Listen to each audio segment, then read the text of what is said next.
I'm Mark Seifter. And I'm Zayas-Palmer. And this is Roll for Combat special Kraken Week episode. So what is Kraken Week? You may have been seeing the mysterious K with a little boat over its symbol. That boat is probably not having its best day. I agree. Kraken Week is an event kind of like Shark Week, but for fantasy, tabletop, aquatic topics, including literally krakens. And so this week we're going to cover a Kraken topic, and we have what I would like to say was a special Kraken Week offer, but in an even weirder coincidence, somehow we already had an offer that you can see on the left for this Kraken dice case. It's like kind of a pocket watch style case. If you go to presale.rollforcombat.com or in the link below, there is a presale of an Elemental Storm Kickstarter that has 20 different elements, including ocean and others, with a bunch of monsters that Linda here developed from a contest, monster hunting, and other types of things. And you can get a Kraken if you go to there during Kraken Week, or really, actually, honestly, for a little while after Kraken Week. So that's what we've got in terms of special stuff. Let's get started with our episode. Today, we are going to take you behind the scenes on building a playable Kraken ancestry or species. It is going to be used eventually for both 5th edition and Pathfinder 2nd edition playable Kraken. And the plan is that we're going to do the early stages here so you can watch this process as it goes along, because next year on Kraken Week, we're going to release it with fully laid out, with art, and we'll show you excerpts of the final version so you can see what changed, how it progressed, and put these two videos back to back and learn a little bit more about the world of publishing in a tabletop RPG. So let's get cracking. I know. I couldn't help myself.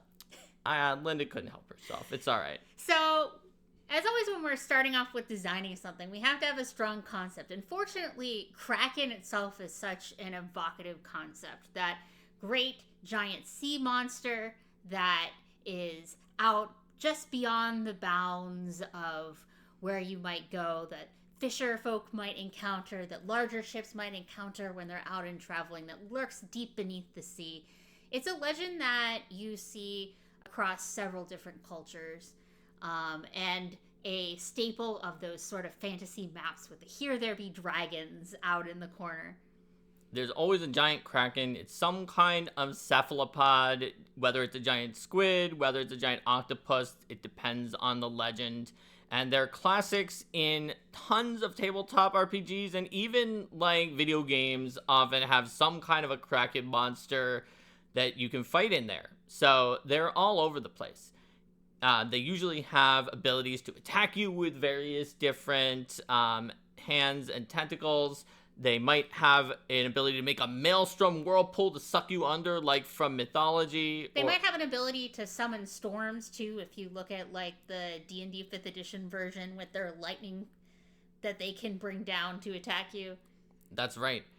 And so all of this is sort of tied together. If you want to see a full take on the mythology of Kraken versus the gameplay of Kraken, you can take a look in the link below. There is a video from the Cleric Corner for Kraken Week that is entirely on that topic. So we're not going to get too deep into it, but we're looking into that in order to figure out what is the concept of the Kraken, and then to move forward, how does that concept of the Kraken become a playable species or ancestry? Because the Kraken as this giant unknown that just comes from beneath the waves and scuttles your ship is sort of an archetype of a monster or an other, a danger of the world. It's almost like a primeval part of nature more than a person in some of these legends. So how do we change that into a person, into a playable character that can be your character who's a Kraken?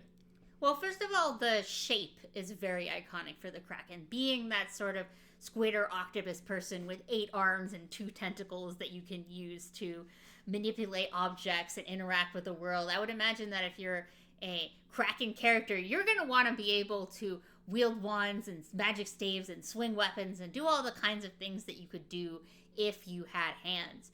And The squids and octopus, they're known for being very dexterous and clever. So it feels very natural to give them that sort of ability. You definitely want to be good in the water. You want to be able to swim and move about freely. But because a lot of adventures take place on land, you also want to be able to get by well on land. You want to have a solid land speed beneath your feet, or arms, I guess it is in this case. Yeah, if you're just flailing about like a Magikarp on the shore, that's going to cause a serious problem in really the majority of adventures. And you also want to be able to deal with breathing, because like a real cephalopod would be able to handle being outside of water for short periods, but we need to regularly go back and would be much more dependent on that. So you might represent this as being more of an amphibious creature, or a creature that does need to go back to water every once in a while, but not particularly often. So it's not too onerous for the PCs to meet that need. That makes perfect sense to me. Now, a Kraken is usually so big that they like capture ships in their tentacles or hands. And so to me, that suggests that even these playable Krakens that may be like a juvenile Kraken or one that uses magic to be able to get on land more easily are still going to be bigger than average. I would say more than likely they might be large, but just maybe not with like some super huge amounts of reach that would make the character just more powerful than other characters would be to start off with, at least. Yeah, but they could then eventually gain reach as they upgrade and get to higher levels.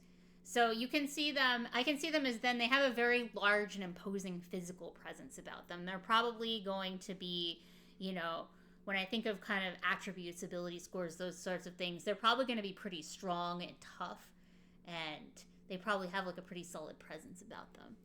That makes perfect sense to me.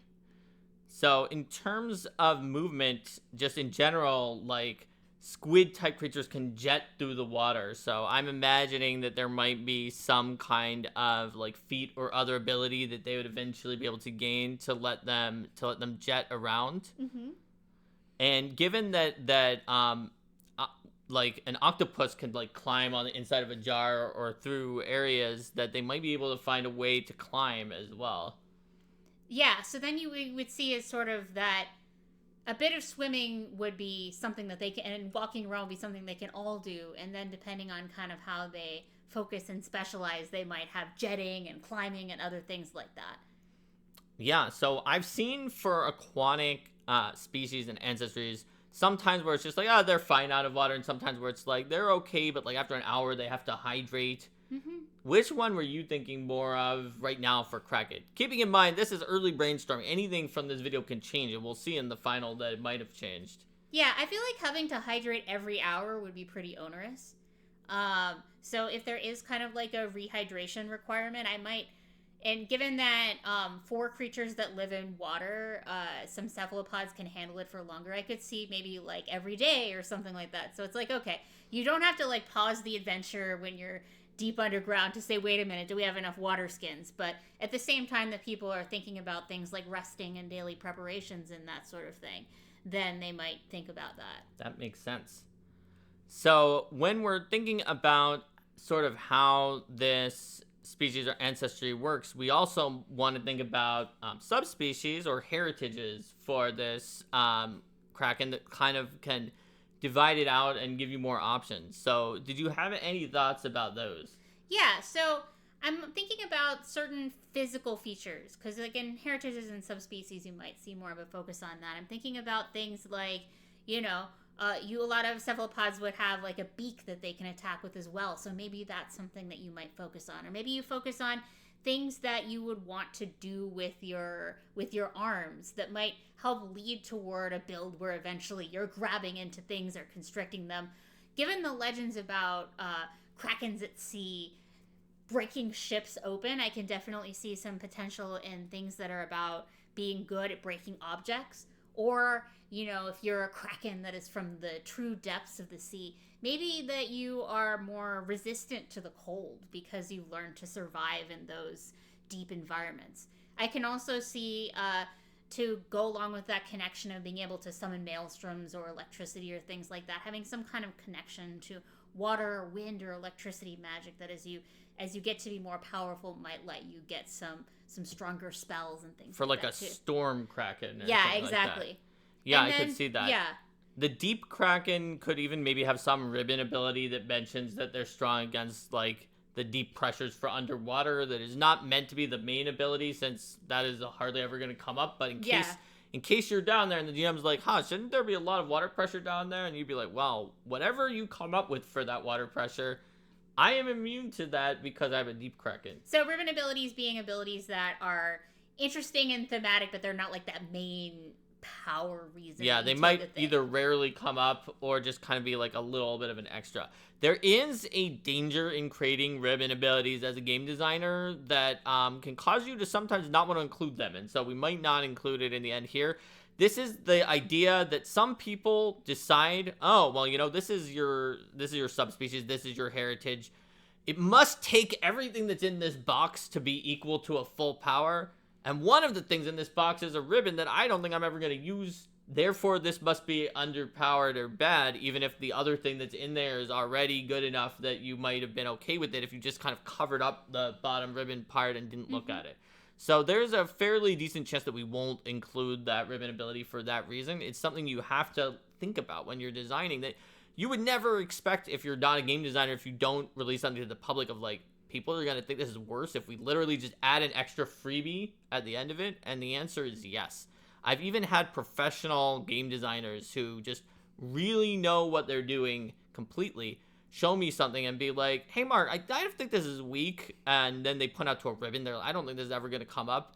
And I actually, like, it was a printout, so I covered that part at the bottom. I was like, read this now without that. And they read it, and they're like, oh, wow, that thing at the top is actually super strong. This may be the strongest thing that's on here. I was just distracted by the thing at the bottom. So it can happen to anyone, and it's something we're going to have to take into account. Absolutely. So beyond the mechanics, though, I think what's very important when you're creating a new ancestry or species, not to make them a monolith. It just isn't interesting if you're just like, well, all krakens are exactly the same as each other if they're playable krakens. So I like to split out the society by having sort of subgroupings and come up with a cutesy name for a subgrouping, such as like a tentacle or just some other thing like that, or a conspiracy. Whatever you want to say, based on the personality. Of krakens, that's awesome. Yeah, and you'd be like, here are 5 kraken conspiracies, and they're not actually all like what we would say in real world conspiracies. They're just like subgroupings of krakens who have a different philosophy and social perspective. Yeah, different common social, cultural groups and beliefs. So when thinking about this, one thing that I think about is like some people are gonna want to play kraken sort of to the type of release the kraken and destroy. And this could be like a kraken wrecker. A group that you would expect to be heavily chaotic aligned. At their best, they might be breaking down things that really should be broken down, freeing people from oppressive structures and destroying villains and opening the way for new beginnings. But freedom, exactly. But since wreckers then might tend to be a lot more about breaking things down than building them back up again, they could sometimes leave quite a headache in their wake. And depending upon how concerned they were with the consequences of what they do, you could definitely see, kind of good aligned wreckers who are very helpful, and also, your chaotic evil wreckers who are just ripping apart everything in sight. This exists to be destroyed! Then I was thinking, like, there could be krakens that focus more on their connection to the ocean, despite the fact that they are living on the land for a lot of their adventure. They focus on things like, protecting wildlife or making sure that aquatic places of power and aquatic treasures don't fall into the wrong hands. But they might not be entirely altruistic in this. They might be someone who says, I'll make sure this great treasure doesn't fall into the wrong hands by putting it in my hands or arms or tentacles, as the case may be, instead of anyone else's. So they could wind up being anywhere from sort of your Druidic Guardians or your Aquaman type to a ruthless rogue who is hell-bent on gathering treasures. That makes sense. So those are some possibilities too. What about a kraken that was a little bit more like the Little Mermaid of just like, look at this stuff, isn't it neat? And wants to come out onto the land and see what's around there. And that's why they did whatever this is that allows them to be able to walk on the land. And they're always like, look, what is that? Why is this going on? Why is this fire thing burning? That doesn't happen underwater. Yeah, absolutely. And that would be a good opportunity to play a character that is... Because I always think it's fun to play characters who take a look at some of the things that are really normal and mundane in our day-to-day lives and treat those with wonder. And then they have certain things that are fantastical and wondrous to our perspectives and maybe to the perspectives of other characters in the game. But to them, it's just like, oh yeah, flying cities. That's just what you have. Yeah. Or underwater palaces or things like that. This just makes me think of playing a Disney princess character who's also a giant squid. Though, if you want to play this trope, like, to the T and actually play a mermaid, for Pathfinder 2, there is a mermaid ancestry in Howl of the Wild. And for D&D, for Kraken Week, Ginny D is making a mermaid species for D&D. So you're going to have mermaid options, too. I just think it's even funnier if it's like, yes, my D&D princess is also a huge squid. That's what... She's not Ursula.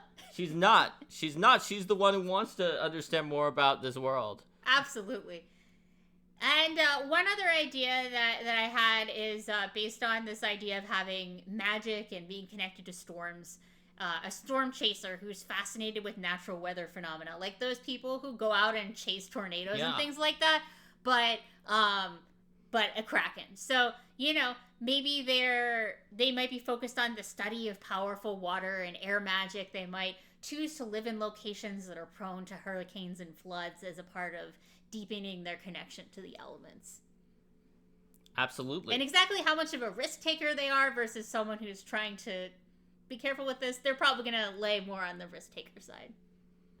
So this is a really great start. Like, generally when we have these, whether you call them conspiracies or tentacles or whatever group names, we'd have, like, about the number that we've brainstormed here, like maybe a couple more. And so this is also given ideas for subspecies and heritages, for additional feats that can be taken by Kraken characters.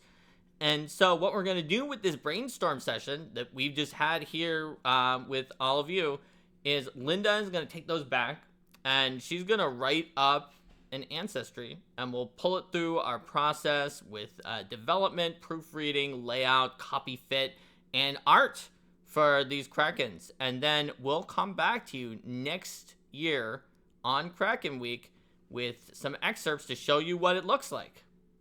So, from Roll for Combat, this has been Mark Seifter. And Linda Zayas-Palmer. Until next time, if you want to battle the zoo, you have to roll for combat. Bye!